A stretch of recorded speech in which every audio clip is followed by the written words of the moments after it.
even if Alistair did have a parole paper signed by some Yankee officer. "We ain't got," he sighed, swallowed, tried again. "I don't have any coffee." "Nothing but smoke and skeeters," he thought bitterly. "I do." Alistair blinked. "Bacon, too, and 6 ears of sweet corn." Behind Alistair came the metallic click of Beans Kimbrough's pea-shooter pistol. "Invite him in," Beans whispered.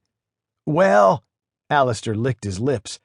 He wanted to warn his wayfarer to keep on riding, that if he came into this camp he might wind up dead, but the stranger had already dismounted and was leading his horse off the road and into the clearing. "I mean you lads no harm," the man said. With the fire in front of him and smoke burning his eyes, Alistair couldn't really see the man, but he could hear just fine. "Lads," he had said, plural. "Either of you," the stranger continued. "You at the fire, and you in the mud with the revolver." He wrapped the reins around a bush and stepped closer to the fire, extending his hands as if to warm himself. Slowly, Alistair rose. The stranger smiled. He cut quite the figure. An inch or two taller than Alistair, but well short of matching Beans Kimbrough's height. Sandy hair, a plumed hat set at a rakish angle, waxed mustache. Eyes a brilliant blue with lids that drooped and made him look serious or sad. Alistair couldn't quite make up his mind as to which. His unbuttoned jacket was gray, with yellow French braids stitched onto the sleeves.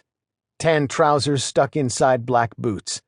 And slipped inside a yellow sash was a brace of pistols, the ivory grips reflecting the flames of the fire. "The coffee and grub are in my saddlebags," he said. "I even have the necessaries for cooking. If you will accept my company this evening, I thought I might continue on north, but since the weather remains hot and I have ridden far already and alone, I decided company would be delightful. I also have a volume of Shakespeare I can read for my meals." He had an easy way to make you relax, spoke like a schoolteacher. "Seems we should be reading to you," Alistair said, "you providing the food and all." The man slapped his palms together and laughed. "Then I choose Hamlet." He looked over Alistair's shoulder into the woods, and Alistair knew he sought out Beans. "Shall I gather the food or keep riding?" "Fetch the chow." Beans Kimbrough stepped out of the dark. The man slapped his hands again and returned to his fine black mare while Beans moved beside Alistair, slipping the little colt into his pocket.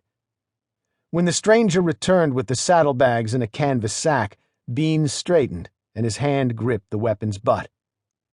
"My name," the newcomer said, "is Charlie Hart." The gun reappeared in Beans' hand. "Funny," he said. "I recollect it as Wilson Cantrell." He pulled the hammer back to full cock and pointed the barrel over the fire and into the mustached man's face.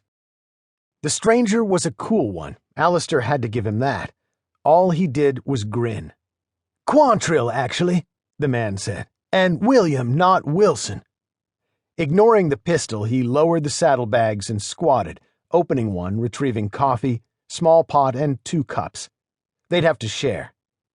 Next, he dumped the corn from the canvas sack and opened the other leather pouch, pulling out a wrapped slab of bacon and a skillet. "What's in a name? That which we call a rose by any other name would smell as sweet." "Romeo and Juliet," Alistair heard himself saying.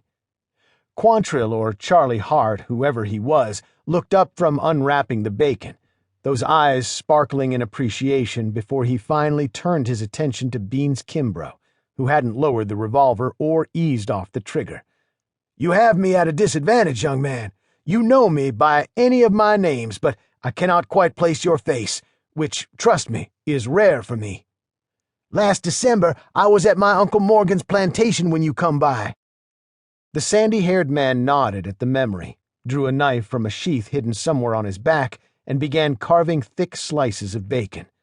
"Then you know," Quantrill said, without looking up, "that I saved your uncle's property and his life."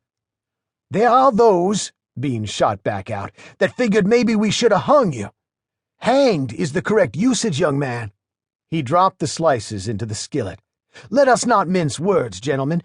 Do I take my bacon, coffee, and corn elsewhere, and perchance find a more hospitable pair with whom to pass the evening?"